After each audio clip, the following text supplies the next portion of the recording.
Bulletin मधली पहिलीच बातमी आहे बीडमधून। मुंडेंनंतर आता धसांच्या कार्यकर्त्याचेही कारनामे समोर येत आहेत। सतीश भोसले उर्फ खोक्या भाईनं अनेकांना अमानुष मारहाण केल्याचं समोर आलंय। मात्र आता त्यानं मुक्या प्राण्यांचाही सोडलेलं दिसत नाहीये। आम्ही असं का म्हणतोय त्यासाठीच आमचा हा रिपोर्ट पहा। सतीश भोसलेनं एक दोन नव्हे तर हजारो मुक्या प्राण्यांची कत्तल केल्याचं समोर आलंय। हरिण, काळवीट, ससे, मोरांचा त्यानं जीव घेतलाय। प्राण्यांची कत्तल करणाऱ्या या भोसलेकडे वन विभाग आणि पोलिसांनी मात्र सपशेल कानाडोळा केल्याचं दिसतंय।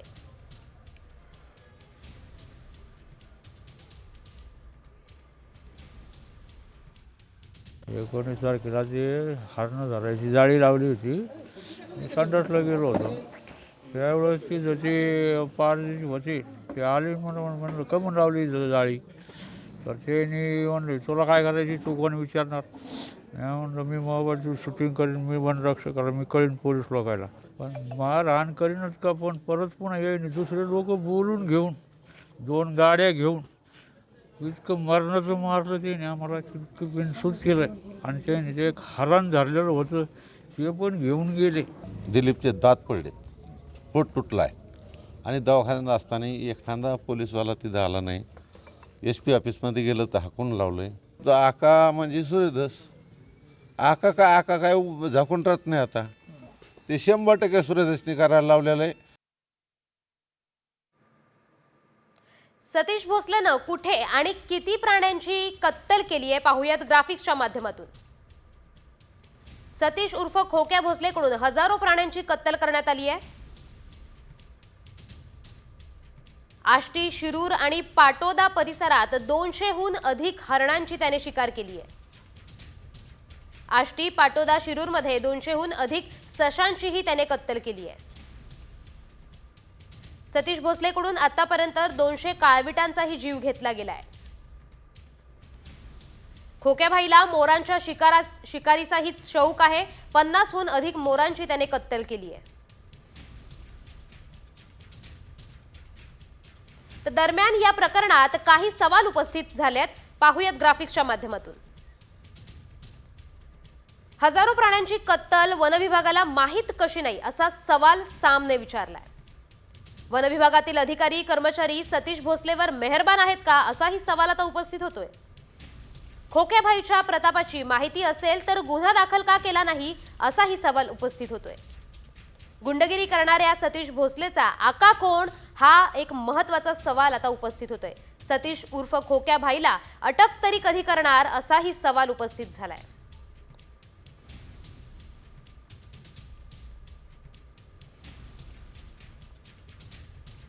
तर आता सतीश भोसलेची मोक्कारपंथी पाहता त्याचा आका कोण आहे हा महत्त्वाचा सवाल उपस्थित होतोय। यानंतर वळूया पुढच्या बातमीकडे। हत्येच्या फोटोनंतर आता सरपंच संतोष देशमुखांचा हादरवणारा पोस्टमार्टम रिपोर्ट समोर आलाय। या रिपोर्टनुसार त्यांच्या शरीराच्या बहुतांश भागांवर मारहाणीच्या जखमा होत्या। मारहाणीमुळे त्यांचं शरीर काळनिळं पडलं होतं। नाकातून रक्त येईपर्यंत त्यांना मारहाण केल्याचंही रिपोर्टमधून उघड झालंय। कपाळ आणि दोन्ही गालावर मारहाणीच्या जखमांच्या खुणा सुद्धा दिसतायत। तर पोस्टमार्टमचा आता हादरवणारा रिपोर्ट समोर येतोय। सरपंच संतोष देशमुख यांचा पोस्टमार्टम रिपोर्ट समोर आलाय आणि अंगभर जखमा झाल्याचं या रिपोर्टमध्ये दिसतंय। काळं निळं शरीर पडलं होतं। मारहाणीच्या जखमांच्या खुणा दोन्ही गालांवर होत्या असंही रिपोर्टमधून उघड झालंय। कपाळावरही मारहाणीच्या खुणा होत्या, तसंच नाकातून रक्त येईपर्यंत त्यांना मारहाण केली होती असंही समोर आलंय।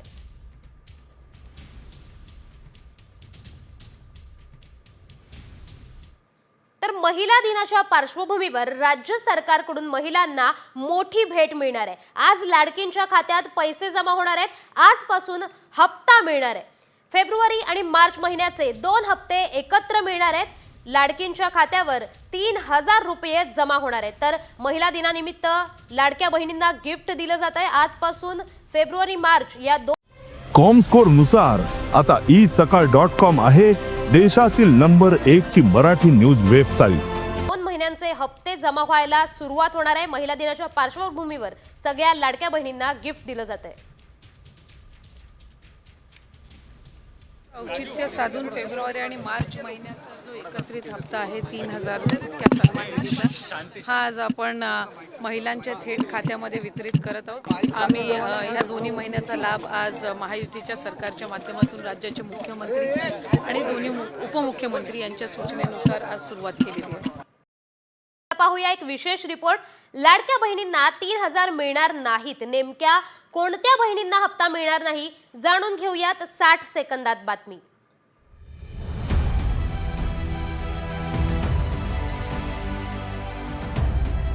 मुख्यमंत्री माझी लाडकी बहीण योजनेतील निकषांनुसार लाभार्थींची पडताळणी सुरू आहे. ज्यांच्याकडे 4 चाकी वाहन आहे त्यांची सध्या पडताळणी सुरू आहे. पण आता ज्यांच्या नावात बदल, त्रुटी किंवा चुका आहेत अशा लाडक्या बहिणी त्याच आहेत का याची खात्री अंगणवाडी सेविकांमार्फत घरोघरी जाऊन केली जाणार आहे. या योजनेसाठी सध्या तिजोरीत पैसा नाही, त्यामुळेच अर्जांची काटेकोरपणे पडताळणी केली जाते. त्यामुळे पडताळणी पूर्ण झाल्यावरच लाडक्या बहिणींना फेब्रुवारी आणि मार्चचा कॉमस्कोर नुसार आता isakal.com आहे देशातील नंबर 1 ची मराठी न्यूज वेबसाईट. एकत्रित लाभ मिळणार आहे असं अधिकारी सांगतायत. या योजनेतील लाभार्थ्यांसाठी सरकारला दरमहा सरासरी 3,700 कोटी रुपये द्यावे लागतात. रक्कम वाढवल्यास दरमहा सुमारे 1,200 कोटींचा अतिरिक्त भार तिजोरीवर पडणार आहे. त्यामुळे लाडक्या बहिणींना दरमहा 2,100 रुपये देणं अडचणीचं ठरू शकतं. असा सल्ला नियोजन आणि वित्त विभागानं सरकारला दिला आहे. त्यामुळेच जानेवारी फेब्रुवारीत लाडक्या बहिणींचे 9 लाख लाभार्थी कमी झाले. मार्च महिन्यात लाडकींची संख्या आणखीन कितीनं घटणार याकडे आता सगळ्यांचं लक्ष लागलंय. या सविस्तर बातम्यांनंतर राजकीय बातम्यांचा वेगवान आढावा घेऊया न्यूज पॉइंट 20 मधून. पीक विमा योजनेत मोठा गैरव्यवहार झाल्याची कबुलीच कृषी मंत्री माणिकराव कोकाटेंनी दिली आहे. दरम्यान पीक विमा न देणाऱ्या कंपन्यांविरोधात गुन्हे दाखल करण्याचे आदेशही त्यांनी दिल्याचं सांगितलंय.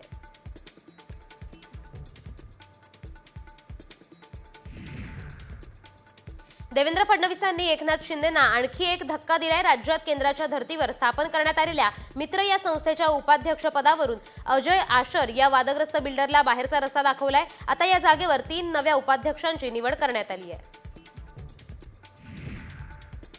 निलंबित पोलीस अधिकारी सचिन वाझेला दिलासा मिळालेला नाहीये. वाझेची कारागृहातून सुटका करण्याची मागणी उच्च न्यायालयाने गुरुवारी फेटाळली आहे.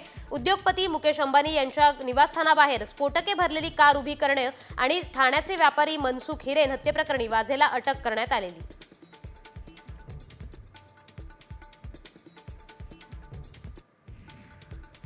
पुणे पालिकेचं वादग्रस्त सांस्कृतिक धोरण रद्द झालंय. राहुल सोलापूरकरांच्या नियुक्तीमुळे वाद निर्माण झाला होता. साम टीव्हीने सर्वात आधी ही बातमी दाखवली होती.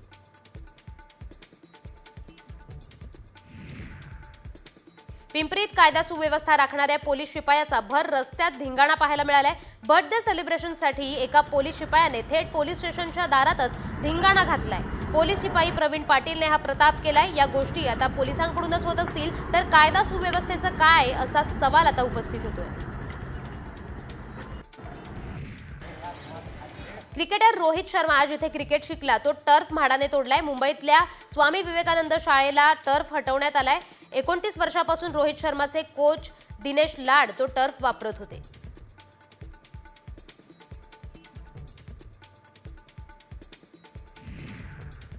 मध्य रेल्वेने होळीच्या उत्सवाला कोकणात जाणाऱ्यांची वाढती संख्या पाहून 34 होळी स्पेशल ट्रेन चालवण्याचा निर्णय घेतलाय. प्रवाशांच्या सोयीसाठी दादर, रत्नागिरी आणि दौंड, कलबुर्गी दरम्यान ट्रेन चालवण्याचा निर्णय घेतलाय. या ट्रेन जनरल तिकिटांच्या असल्याने प्रवाशांचा फायदा होणार आहे.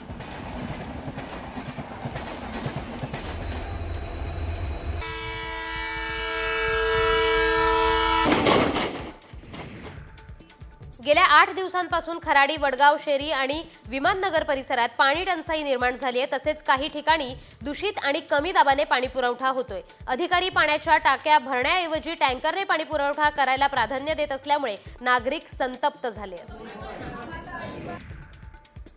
पूर्णवेळ वेतन निश्चितीच्या मागणीसाठी पुण्यात शिक्षकांनी आंदोलन पुकारलंय. आंदोलनाचा आजचा दुसरा दिवस आहे. घंटा वाजवत आंदोलन सुरू केलंय.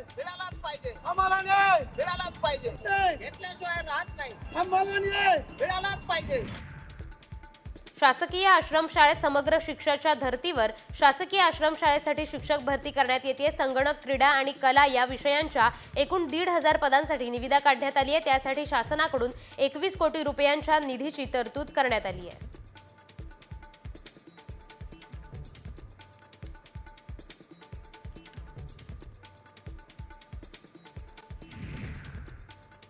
आता एक सविस्तर बातमी मुंबईतून समोर येते। मुंबईच्या वांद्रे खेरवाडी परिसरात पश्चिम द्रुतगती महामार्गावर भीषण अपघात झालाय।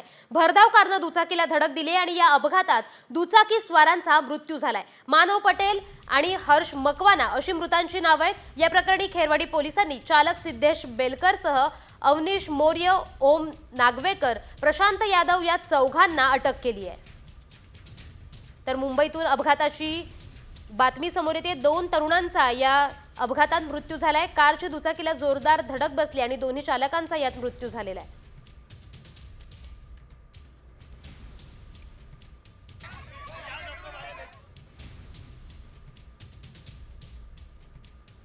राज्यासह देशभरातील इतरही महत्त्वाच्या घटनांचा वेगवान आढावा घेऊया टॉप 50 मधून।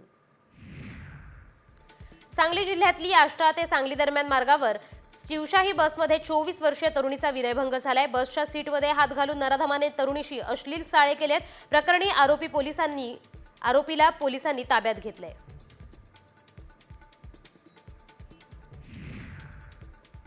IRS अधिकारी समीर वानखेडे यांची बदली करण्यात आली आहे। मुंबईहून चेन्नईला केलेली बदली कॅटनं रद्द केली आहे। महसूल विभागाच्या बदलीच्या निर्णयात त्रुटी आणि पक्षपात असल्याचा ठपका कॅटनं ठेवलाय। समीर वानखेडे मुंबईमध्ये NCBचे विभागीय संचालक होते।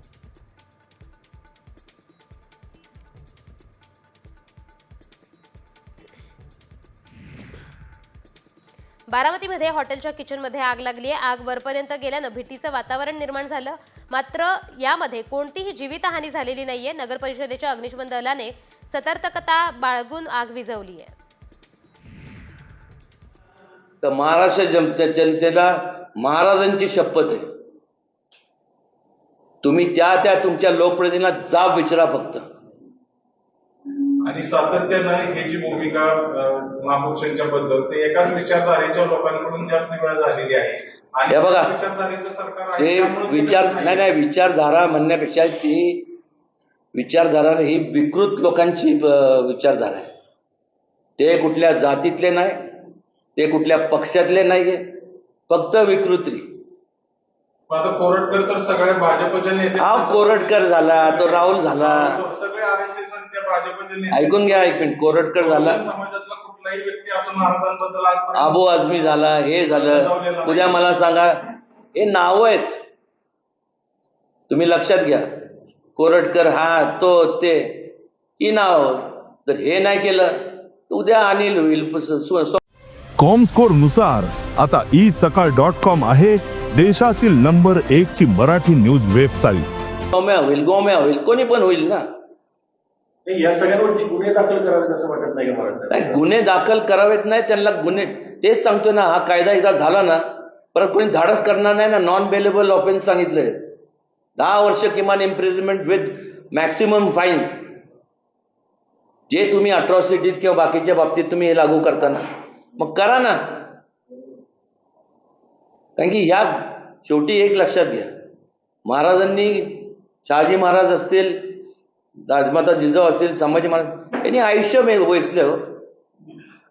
आज मला सांगा ना, आज आपण ज्या म्हणजे त्यांच्याबद्दलच आता असं बोललं जात असेल, ही चीप पब्लिसिटी आहे, थांबली पाहिजे। महाराज एकीकडे जे महापुरुषांना होणारी बदनामी, त्याच पद्धतीने आता औरंगजेबाचं उदात्तीकरण होतंय, ज्यामध्ये औरंगजेबाच्या कबरीला केंद्र सरकार पैसा पुरवतंय असं हिंदू जनजागृती समितीने दावा केला। आणि हे माहिती अधिकारातून 2011 पासून तुम्ही एक लक्षात घ्या, त्याबद्दल बोलू आपण। आणि एक लक्षात घ्या, औरंगजेब काय देव बिव नव्हता, कुठून आला तो औरंगजेब?